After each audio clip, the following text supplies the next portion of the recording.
Ça fait chaque fois 150 millions de francs. Bon, tout cet argent a permis de mener un certain nombre d'actions secrètes, par exemple la guerre de la France contre le Nigeria, cette fameuse guerre du Biafra pour conquérir la partie pétrolière du Nigeria, mais aussi tout un tas de coups d'État, de guerres civiles, de trafic d'armes, dont je vais vous parler tout à l'heure.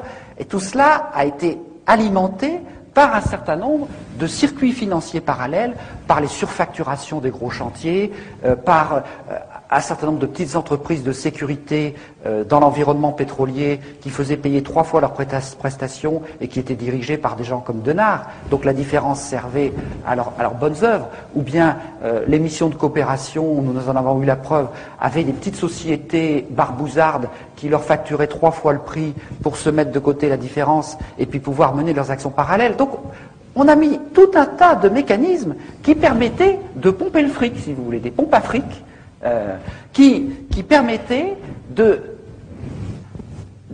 tirer une bonne partie de la substance de la rente des ressources africaines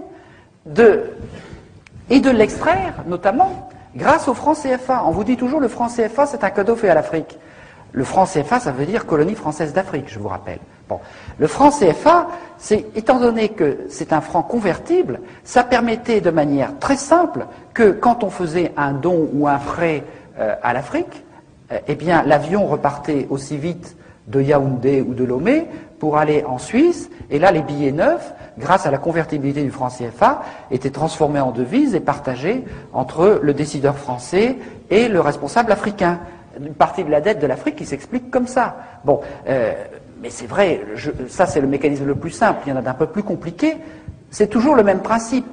La convertibilité du franc CFA a été l'instrument le plus sûr d'extraire une grande partie des ressources de l'Afrique, et quand je parle de la rente des matières premières, il faudrait rajouter la rente de l'aide publique au développement, parce que si nous en sommes arrivés là, c'est que pendant 10 ans on s'est battu pour faire en sorte que les 40 milliards d'aide publique au développement, de nos impôts, que nous croyons servir pour l'aide publique au développement, aillent au moins en partie à destination. Et quand on s'est aperçu que ce n'était pas possible, on s'est dit, il y a quand même un vrai problème.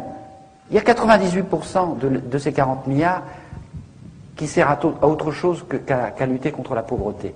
Il y en a la moitié qui est détournée, une autre moitié qui sert des objectifs de prestige ou de politique d'influence, et il y en a à peine 2% qui sert à lutter contre la faim ou les problèmes de pauvreté. Nous avons fait une statistique qui montre que quand vous comparez l'aide publique française par habitant avec la richesse d'exportation des pays, eh bien plus le pays est riche, plus il est aidé.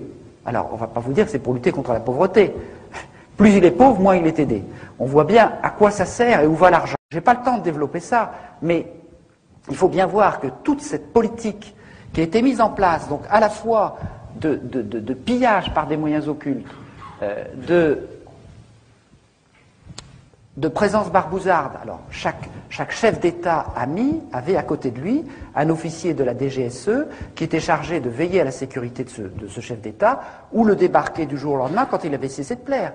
Un Amani Diori au Niger, par exemple, le jour où il est venu l'idée de vendre de l'uranium à autre chose que la France, il a été débarqué immédiatement.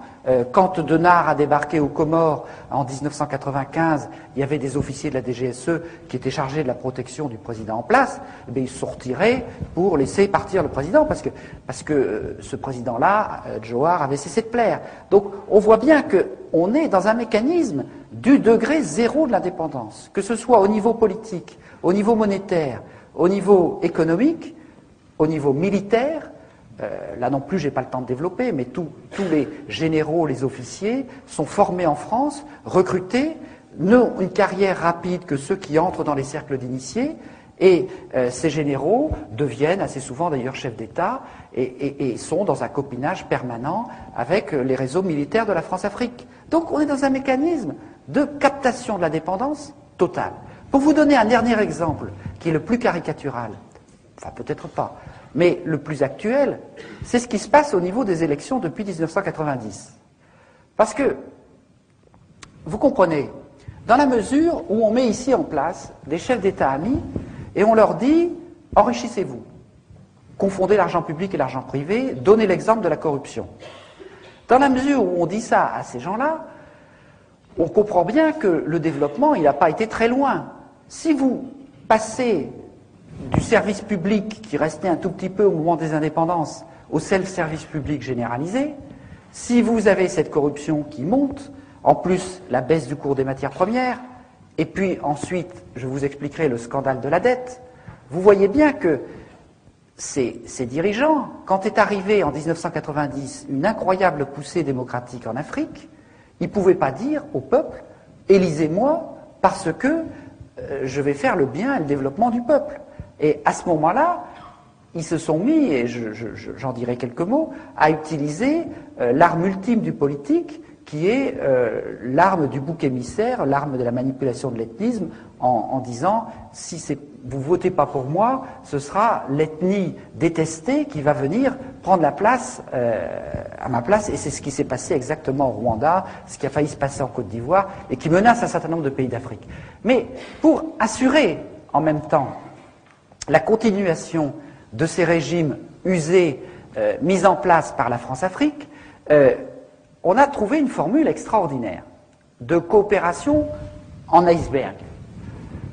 Mitterrand a déclaré en 1990 « Vive la démocratie en Afrique », je résume, on va vous aider, on va vous fournir des urnes transparentes, des bulletins, pour que le peuple puisse élire ses dirigeants. Alors les gens se sont mobilisés de manière incroyable autour des urnes pour empêcher qu'on les bourre jour et nuit. Ils ont voté à 70-80% pour chasser le dictateur.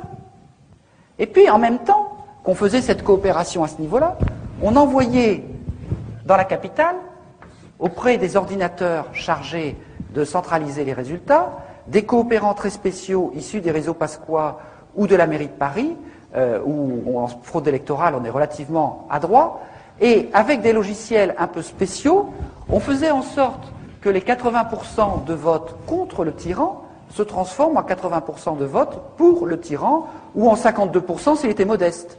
Donc, et cela, ça s'est passé dans 50 élections majeures en Afrique, au sud du Sahara. Il n'y a eu que 2 ou 3 exceptions au début, quand la France-Afrique a été prise par surprise au Bénin, au Congo-Brazzaville, etc.